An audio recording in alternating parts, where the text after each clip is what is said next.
Bonjour à tous, dans l'actualité ça parle de Sukhoi 57, le Felon, pour être plus précis même de T-50. Alors où? À plusieurs endroits sur Terre. Dans un premier temps, on a vu du T-50, numéro 4 pour être précis, en Inde, à Aero India 2025, et c'était sa première confrontation au F-35A américain. Et comme vous pouvez voir, il y a 2-3 images sympas au sol.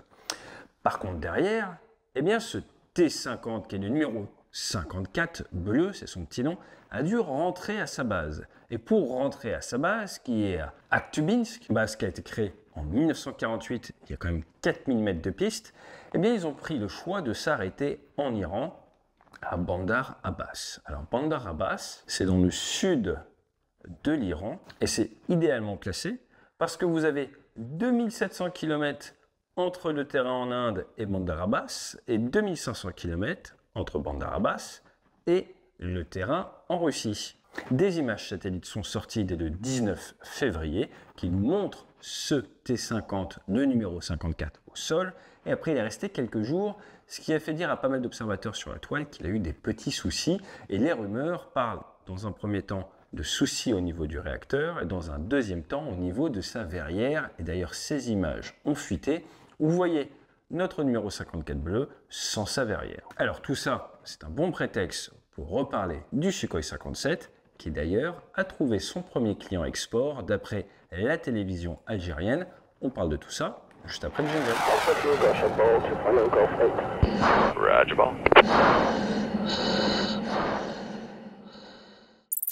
Alors pour rappel, le programme Sukhoi 57, qu'on appelle le T-50, il a fait son premier vol en 2010. Les premières livraisons d'avions de série sont arrivées pour l'armée de l'air russe en 2022 avec plusieurs avions. 6 livraisons sur une commande de 76 aéronefs. En 2023, 10 livraisons.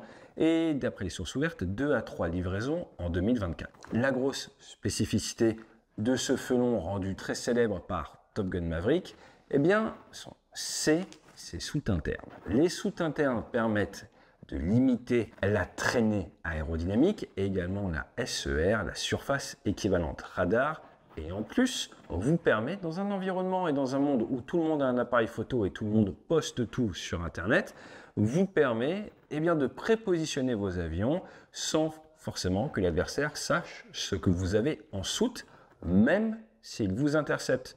Si demain vous interceptez un avion pour faire de la police du ciel et qu'il n'a pas de soute, vous savez tout de suite ce qu'il a dans son revolver. Si par contre il a une soute, vous ne savez pas de quoi il est équipé et il a plus de chances de vous surprendre. C'est d'ailleurs pour ça que Dassault travaille actuellement sur un concept de drone qui accompagnerait la Rafale, qui serait équipé d'une soute, ce qui va lui permettre d'être furtif et également d'être plus discret d'un point de vue communication. Maintenant, le T-50 a souvent été décrié pour ses finitions et c'est pour ça que ce que l'on voit là, ce ne sont pas des avions de série, ce sont les prototypes. Donc, la tournée des meetings aériens de ces derniers temps, les Russes les ont fait avec 2 aéronefs.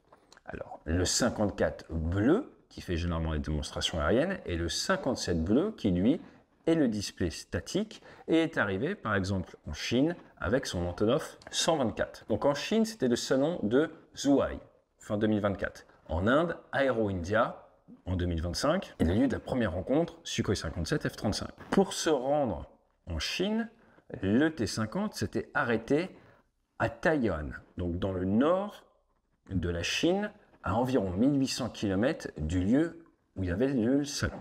Lors de son trajet aller vers l'Inde, notre T-50 s'est arrêté au niveau de la base de la 9e unité tactique de l'armée iranienne.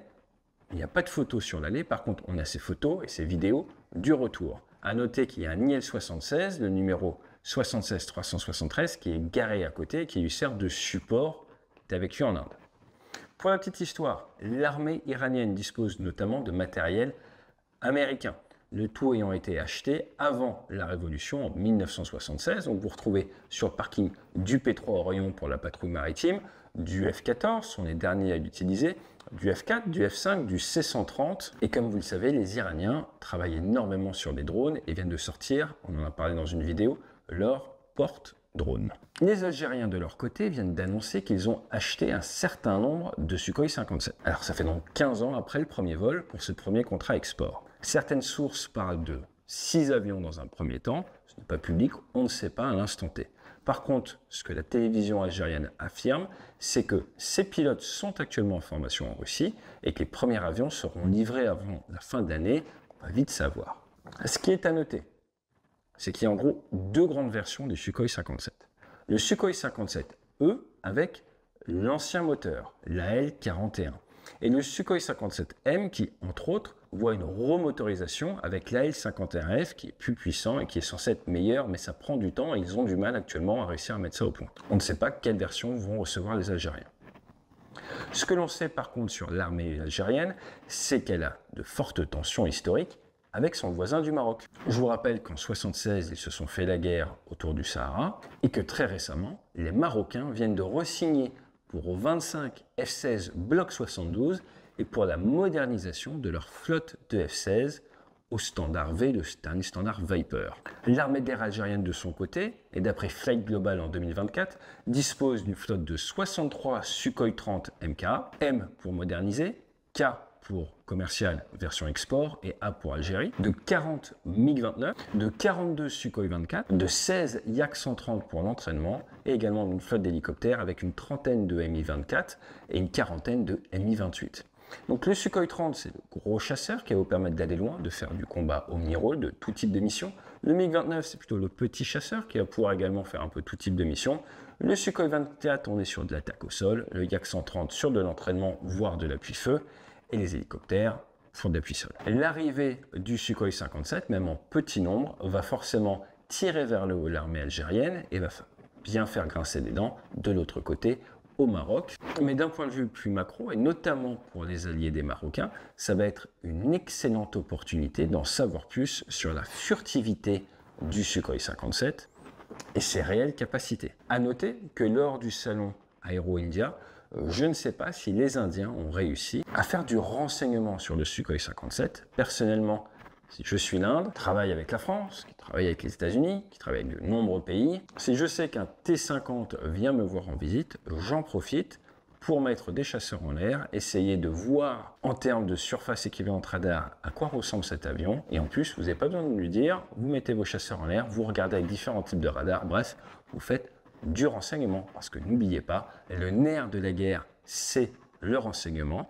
Il y a différentes manières de faire du renseignement, que ce soit en open source, que ce soit avec de l'humain, de l'humain, que ce soit avec la guerre électronique. Bref, tout ça travaille et vient vous aider à être plus préparé si un jour vous devez aller au combat. Car vous pouvez être le meilleur pilote de votre génération si vous ne disposez pas des bonnes informations, des bonnes capacités sur l'armement adverse.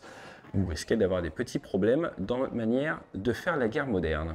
Donc, en définitive, je pense que de nombreux pays ont vu d'un œil très bienveillant cette annonce de la vente de Sukhoi 57 à l'Algérie, parce que plus des nations auront du Sukhoi 57, plus cet avion sera connu, plus cela permettra à une multitude de pays de se préparer à une éventuelle confrontation possible un jour dans le futur avec cet avion. Je vous rappelle que c'est le travail du militaire d'imaginer tous les scénarios possibles et de se préparer à un éventuel combat un jour contre un ennemi.